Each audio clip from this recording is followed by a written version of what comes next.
Okay, let's unpack this. Welcome back to the deep dive. This is where we take source material, your notes, research, articles, and really turn them into actionable knowledge. That's the goal. So today we are diving deep into land management strategy, specifically the 5 best plants for really maximizing your summer food plots. A really important topic. Yeah, and I have to say, it feels completely counterintuitive when you first look at it. I mean, it's June, everything's green out there. Right, looks lush. Deer season feels like it's, 100 years away. But the research we looked at, it suggests that if you skip this prep now, in these hot months, You're missing out big time. you are missing the most critical window for success when, say, early archery season finally rolls around. That just sounds like a massive oversight, doesn't it? It absolutely is. And that idea, that perception that summer is somehow easy for deer, that's precisely what trips up a lot of land managers. So the mission for this deep dive really is to get the strategic why planting now is so necessary. And then we'll break down the specific benefits, the requirements of the top crops the sources recommend. Makes sense. Because what the data really highlights is that summer. Well, summer is actually a pretty tough survival time for deer. Why is that? I mean, visually, like you said, it looks like there's endless green stuff out there. Visually, yes, but nutritionally, not so much. You see, the native forage in a lot of areas, especially down south where you've got serious heat and dry air, Right. it starts to mature in June, July. And once it matures, okay, palatability drops, sure.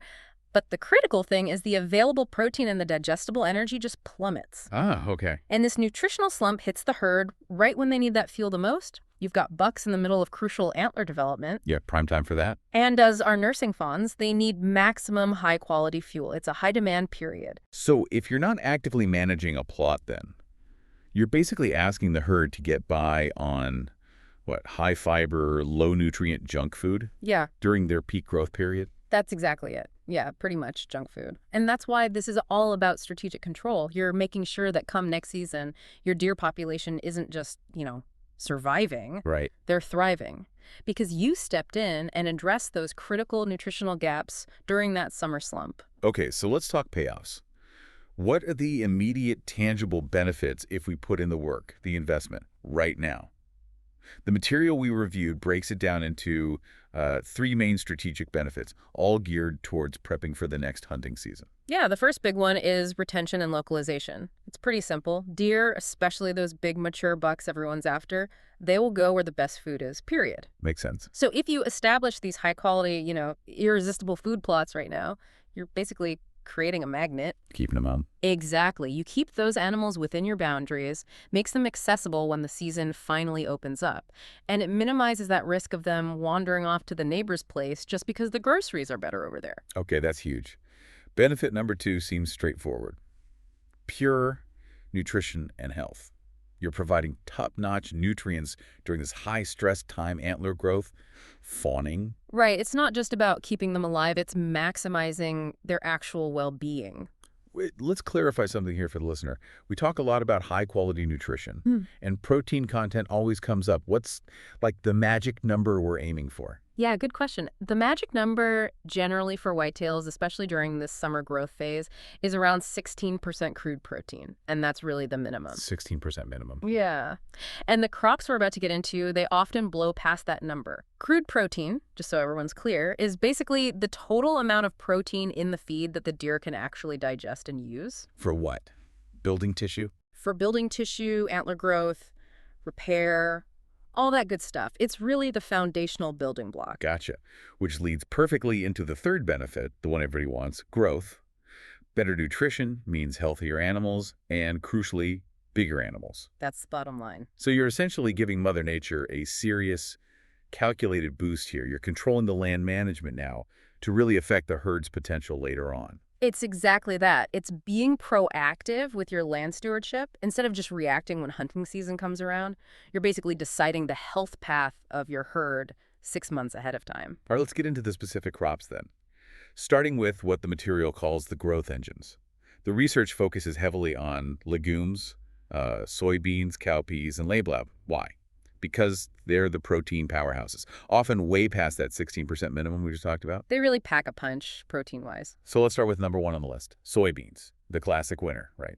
And for good reason. They consistently hit around 20% crude protein. Solid number. But their top ranking isn't just nutrition. It's about a massive operational advantage: weed control. Yes, this is absolutely key, especially their modern versions. We're talking about the ability to be sprayed with herbicide. The Roundup Ready types. Exactly, Roundup Ready varieties. So for the listener, that means the plant itself is genetically engineered to resist glyphosate. That's the active stuff in many common herbicides. So you can spray right over the top. You can spray the whole field after the crop is up and growing, kills pretty much all the competing weeds without hurting your valuable soybeans. Wow. That cuts down massively on labor and risk, too, I imagine. Weeds can just choke out a food plot, especially the smaller ones. Oh, absolutely. They can completely wipe it out. So that herbicide resistance, it almost entirely eliminates that big risk. Plus, and this is a great bonus benefit mentioned in the sources, Okay. if you don't harvest them all, or even if you just leave some standing, the pods themselves, the actual soybeans, stay forageable right through the winter. No kidding. Even into the snow. Yep. It extends the value of that one summer planting way into the next season, gives them a crucial high-energy food source when other stuff is buried under snow. That's fantastic. Real resilience and double duty value there. But, okay, here's the question then. If soybeans are this perfect 20% protein, easy to manage, winter-sustaining miracle, why would anyone bother with the next two legumes on the list, cowpeas and lablab? That is a great question. And it really boils down to things like soil types, maybe drought conditions, and your overall planting strategy, how you mix things. Let's look at cowpeas. Okay. Nutritionally, they're pretty similar to soybeans, high protein, love the warm weather, but, and this is the big but, they hit a major snag operationally. Oh. They are typically not Roundup ready like the soybeans we just discussed. So you lose that huge weed control advantage right there. Yeah. It makes them instantly harder work. It does, yeah. Much more effort needed with pre-planning, maybe mechanical weed control, cultivation. But the material suggests they still have a place, especially when you plant them strategically. They seem to do best when paired up with taller, sort of sturdier plants. Think sunflowers or grain sorghum. Like a support structure. Exactly. The tall plants act like a natural trellis, and they offer some protective cover too.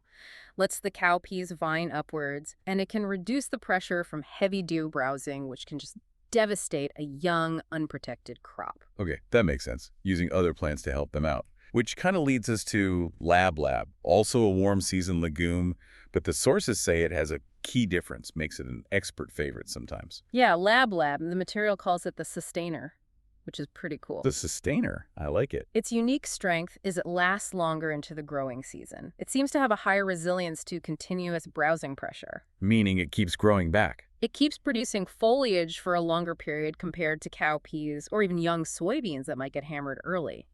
And it's extremely drought tolerant. Oh, it's big. Huge, especially for that hot, dry summer planting window, particularly if you don't have irrigation. Okay, wait a minute.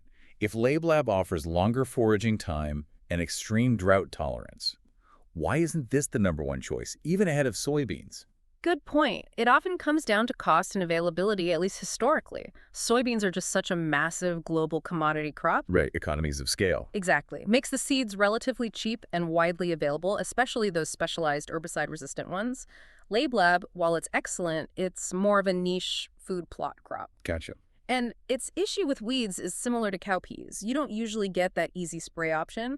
Like cowpeas, its viny does best mixed with structural stuff like corn or sunflowers. So basically you trade off some ease of maintenance for that longevity and drought defense. Okay, so now let's kind of shift focus a bit. We move from those high-protein specialists where the main goal is, raw size and growth. Right, but muscle builder. To crops that offer more versatility, resilience, maybe some cover, and appeal to a wider range of wildlife. And that brings us squarely to grain sorghum. Sorghum. Okay, based on the material, I'm tempted to call this the indispensable crop. I mean, yes, white-tailed deer love it, wild turkeys too. But the sources emphasize that almost any other bird will flock to it. That really expands the whole utility of your land, doesn't it? Dramatically. And its importance really goes way beyond just the local food plot.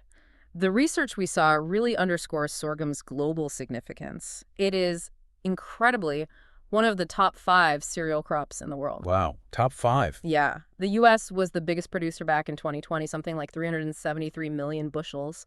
And what's really compelling is its resume, its characteristics, its high energy, very drought tolerant. We keep hearing that drought tolerance, crucial. It's considered environmentally friendly, highly efficient at converting solar energy, and really good at using water efficiently. It basically thrives where corn often struggles or fails. That efficiency sounds huge. I remember seeing they even quoted the famous botanist Jack Harlan way back in '71, Oh, yeah. saying sorghum is one of the really indispensable crops needed for humankind's survival. That's a heavy hitter to be planting in your deer plot. It really puts it in perspective, doesn't it? It does. Yeah. But let's circle back to that potential friction point we mentioned. If sorghum provides less crude protein than the legumes, it's a grain, high energy, not a protein powerhouse. Oh, correct. Why do I need it if my main goal is just massive antlers? Because good land management isn't usually about a monoculture, right? And you need some redundancy, some insurance. Sorghum provides 2 key things those legumes often struggle with: cover and resilience. Okay, explain that. Well, first, it stands tall. It provides really good security cover for deer, makes them feel safer, more likely to hang around, more localized. And it helps protect those vining crops we talked about, like cowpeas and legume from overbrowsing. Acts like a shield. Kinda, yeah. And second, resilience. If a really severe drought hits late summer, your high-protein soybeans might wither and fail. But your sorghum, it will likely survive. It guarantees some food source during that really critical late summer stress window. Think of it as an insurance policy in your plot. Got it. Okay, so it's the stable, reliable base layer, the one that hangs in there when the flashier, maybe more demanding crops might die off. That's a perfect way to put it, precisely. Now, for our final plant on the list, sunflowers. These are definitely the bird magnets. Yeah, the sources really highlighted that. Turkeys, quails, doves, pheasants. Seems like they're the primary target here, though I guess deer eat them too. Oh yeah, deer will definitely browse the green foliage when it's young, and they'll hit the seed heads later on. But the main draw, especially for game birds, is those seeds. What's special about the seeds? They produce these small black seeds that are extremely high in oil content, and oil just means dense energy. Super valuable. Like nature's energy bar. Pretty much. These seeds are also pretty sustainable, grow in almost any environment, and they provide fantastic late season forage because the heads stand tall, often above the snow line. So if you're managing your property for more than just deer for that multi-species appeal, sunflowers are kind of indispensable. They sound great then. High utility. But there was a pretty significant caution attached to them in the analysis we saw. Right, and it's important. Sunflowers have a relatively long growing cycle, about 100 days from planting to mature seed. Okay. So that makes them vulnerable. They can get heavily browsed, really targeted by deer during that vulnerable growth phase before they get tall and produce those valuable seed heads. A decent-sized deer herd can honestly wipe out a young sunflower field almost overnight. Ouch. So what's the solution? Well, the best strategy, according to the sources, is not to plant them alone in big blocks. It's better to plant them in combination, mixed in with some of those structural, more protective crops we've already discussed. Like the sorghum again. Exactly, like sorghum, maybe even corn. It helps to dilute the browsing pressure, gives the sunflowers a chance to get tall enough to mature. They're really team players, you know? Not solo artists in a food plot setting. Okay, so let's try and synthesize what we've learned today. Summer plots. They're not just about throwing out some extra feed. They are a really strategic, long-term nutritional plan. And a management strategy. Right, a management strategy that happens during what is actually the most stressful time for the herd, nutritionally speaking. Yep, that's summer slump. And the best crops we discussed, soybeans, cowpeas, lablab, sorghum, sunflowers, they all bring something specific to the table, relying on key attributes like herbicide resistance or extreme drought tolerance, or maybe those extended forage windows. Different tools for different jobs. All designed to provide high-quality food exactly when the deer need it the most. And this investment in management, it really is strategic in more ways than one. You know, our sources mentioned something interesting, that landowners can actually realize significant monetary value and even property security by leasing out hunting rights, especially on well-managed land. The economic angle. Yeah. So it raises an important question for you, the listener, the land manager, to think about: how does this focused investment you make in high-quality summer food plots and the resulting health and quality of your deer herd, which obviously makes the land way more desirable for hunting, How does that directly translate into the potential economic value and maybe even the security of your property? That's a really compelling link, isn't it, between deer biology, property value, and maybe even the balance sheet. Investing in your herd's health today is essentially investing in the long-term value and viability of your land itself. Something to mull over. Definitely something to mull over. Well, thank you for taking this deep dive with us into the critical importance of your summer food plot strategy. Glad to be here. We'll catch you on the next one.